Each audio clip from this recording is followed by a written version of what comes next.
Interestingly, we're hearing rumblings that there is a national defense strategy coming out, which calls for a refocusing of our military on problems close to home, the border, even some of these enemy within problems, which we should certainly talk about, or problems in our own near abroad in Venezuela and other kinds of regions. And it actually, again, according to reports, narrows our concerns with regard to China to the issue of Taiwan.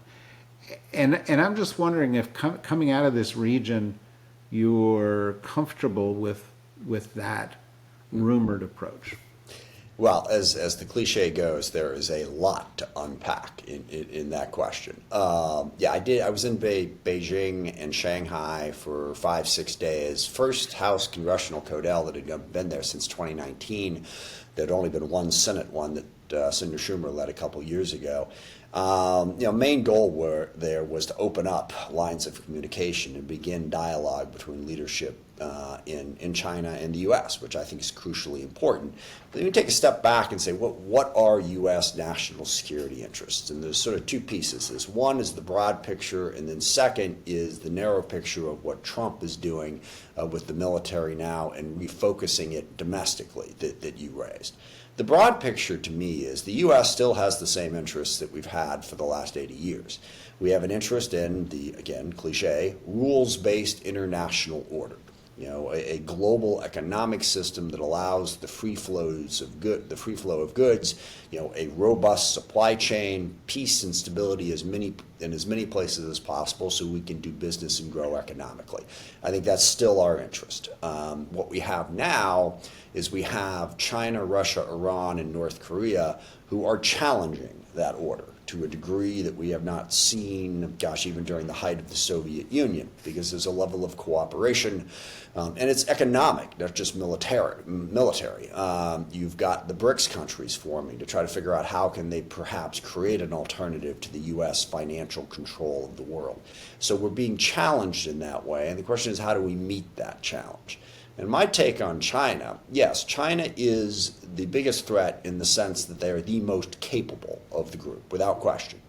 Economically, certainly, but their military is growing as well. But in terms of their worldview, China also presents an opportunity in that China basically wants the same thing that I just described. They want a stable global international order so that they can do business and grow economically. It's what they want. Now, they want a greater say in it. They think that the U.S. Has too much control over that. But I think that's something there's an opportunity for us to work with in a much, much more direct way than we can with North Korea, which is just sort of a crazy, isolated, nuclear-armed country that is very dangerous and unpredictable, or Iran that is trying to export revolution and really destroy things, or Russia that has dreams of reconstituting a Russian empire and doesn't really want to play by any rules whatsoever. So I think trying to figure out some way to talk with China to say, hey, if you want stability, Russia invading Ukraine is not stability. Iran destabilizing a half dozen countries around it, Lebanon, Syria, Iraq, Yemen, that is not the stability that you want.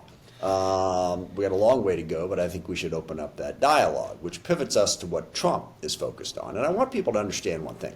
Trump is primarily focused on his own power. That's not that he doesn't have policy thoughts about immigration or drugs or any number of different things. But Trump is about his own ego and his own power. He wants to control the U.S. military, and he wants the U.S. military to do what he says whenever he says it. And that is a big part of how he is structuring. That's this whole ridiculous conversation out in Quantico last week. It's, you're my military, you'll do what I tell you when I tell you. And part of that is giving him greater domestic control. And I think we should be very afraid of what he's doing with the U.S. military domestically.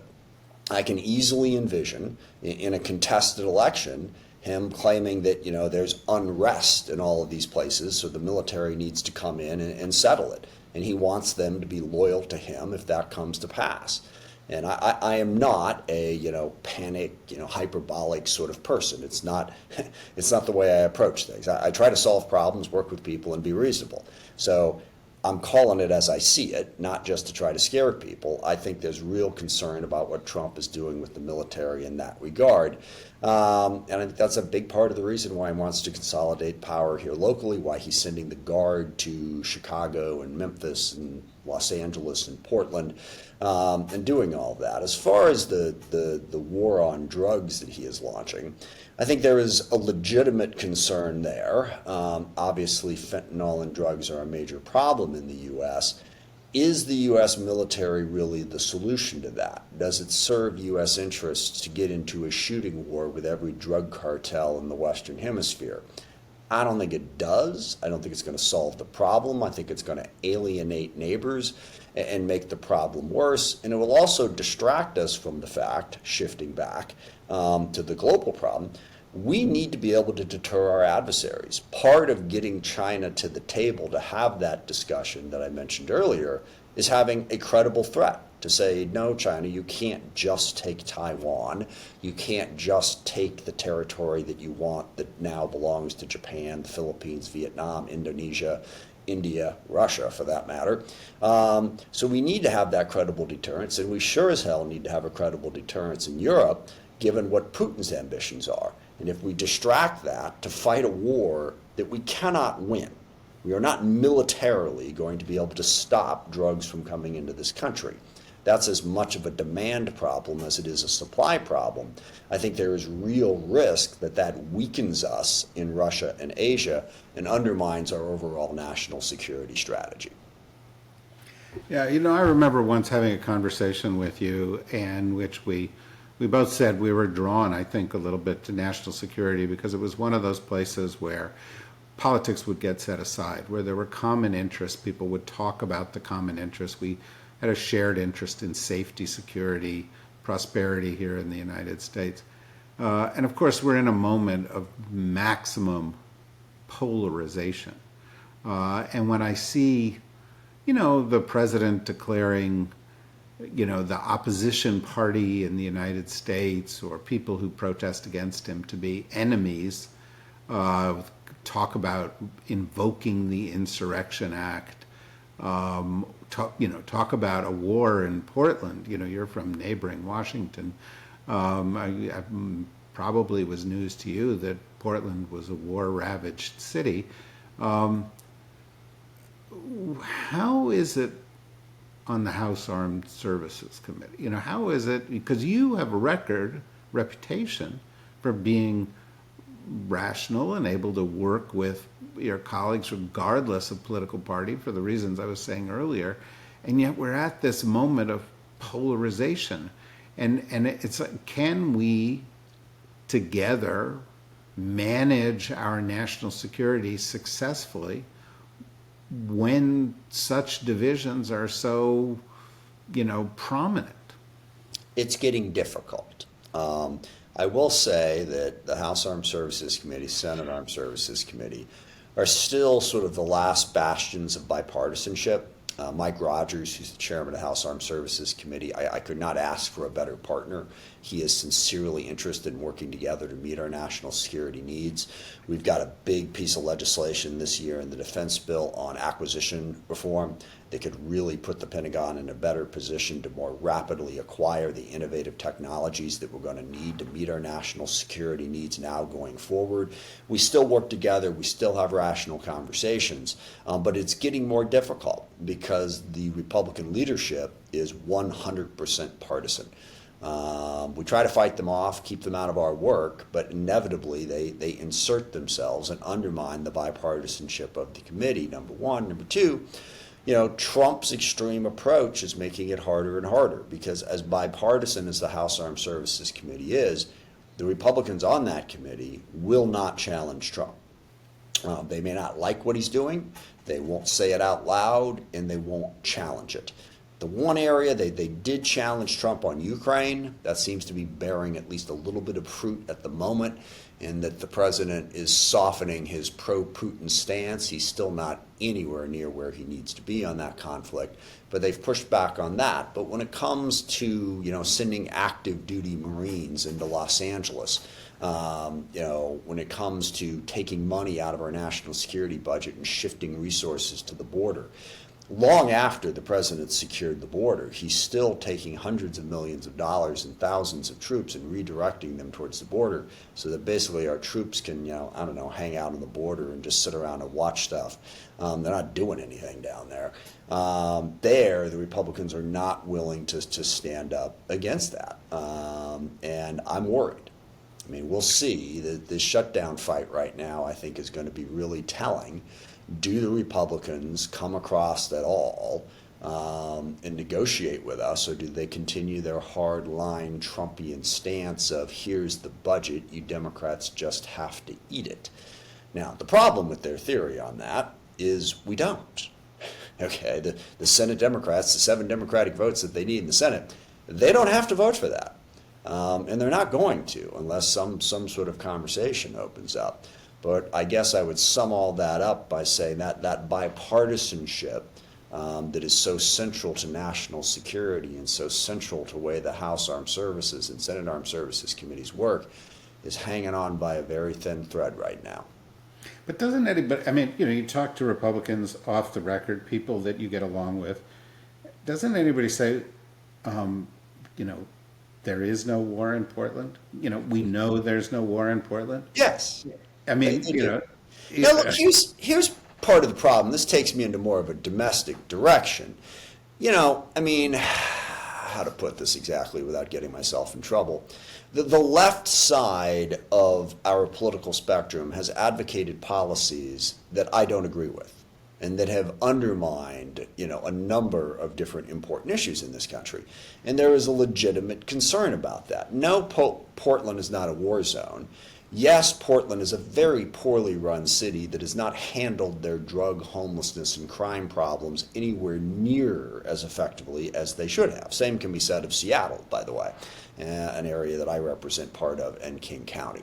I think left-wing policies that search for defunding the police and abolishing the criminal justice system and that have undermined the concept of accountability and personal responsibility have made crime a bigger problem. Now, all of that, I want to be clear, I support alternatives to incarceration. I think mass incarceration in the 90s and early 2000s was a major problem that could have been corrected.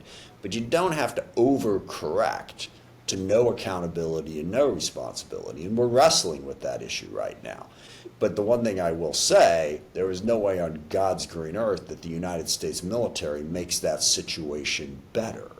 They are not trained in domestic law enforcement. It is illegal for them to engage in domestic law enforcement, and they make it worse. I came up with a pretty neat summary of how I view the crime problem. Crime is a problem. Fascism is not the answer. More police and stronger communities. That's the answer, and that's what we need to work on. But Trump's not doing this because he wants to reduce crime in Portland. He's doing it to enhance his own personal power over the U.S. military and over the country. It is, and I don't agree with everything that J.B. Pritzker says, but he's absolutely right. This is an effort at pushing us towards martial law and an authoritarian government run by Trump instead of run by the Constitution and the laws of this country, and we ought to be very concerned about it. Yeah, because it is exactly the same tactic used by Mussolini and the fascists in Italy when they started identifying their opponents as national security threats and putting them in jail as a result and taking steps exactly like this. Let me shift the focus a little bit from there to another national security related issue that you touched upon, and that is the apparent willingness of this administration to, blow up fishing boats, in the Caribbean without any kind of due process, without sharing any evidence that the people on the boats were in fact drug smugglers. And even if they were, there are issues of extrajudicial killing that enter into this. Is this the kind of thing that you think there is a concern about among your colleagues, or is this the kind of thing that's being shrugged off as Trump and Hegseth being Trump and Hegseth? I think the Republicans are shrugging it off, and I think that's a mistake. Democrats are distracted by a lot of different issues. I and several others are very focused on it and very troubled by it. But it has kind of flown underneath the radar. I mean, when the president's out there invading Portland and, gosh, all the other stuff he's doing and using his Justice Department to arrest his political enemies, trying to shut down media that disagrees with him, believe it or not, blowing up people in the Caribbean off the coast of Venezuela is a little bit under the radar, but it should be higher in our concern level. Because, the president these are extrajudicial killings. There's no other way to describe it. That this is not legal in any sense of the word. There is no way on earth that a boat that wasn't even headed to the United States, by the way, and let's assume for the moment that the facts were correct and it was, part of a drug cartel. I'll get to that more in a second. There's no way that is a threat to the United States, an imminent threat. What they mean by imminent threat is someone's coming to directly kill Americans. There's no way that this is justified. We should be trying to stop drugs, and we have law enforcement means of doing that. Using lethal force in this context is a dramatic expansion of what should be allowed where lethal force is concerned. And then there's the second point that you very correctly raise. We don't even know exactly what's going on here. They have provided no concrete information on who exactly it is that they think they're fighting or what evidence they had to show who these people were on these 4 boats that were blown up. We had President Petro of Colombia today saying that there were Colombian citizens on some of those boats, so it wasn't just Venezuelans. So we don't know. That evidence has not been provided. And look, I've worked a lot on counterterrorism stuff and analyzed a lot of strikes that have been taken in a lot of countries. And the work that is done on who it is that we are hitting and who they are connected to and what they're doing is incredibly detailed in every briefing I've ever seen. Here, there's just no detail. They claim, well, they're part of, and I forget the name of the gang. I read an article about it, but I can't remember the drug gang they're talking about, the drug cartel. They're just saying, it's this drug cartel, they're part of it, we blew them up. Well, who? How'd you track them? Who are the people on the boat? Where'd they come from? How are they connected to this major drug cartel? How is that drug cartel connected to all the rest of them? So they seem to be just shooting from the hip on this one. And lastly, I would say it ties back into just the general consolidation of power, authoritarian approach of Trump.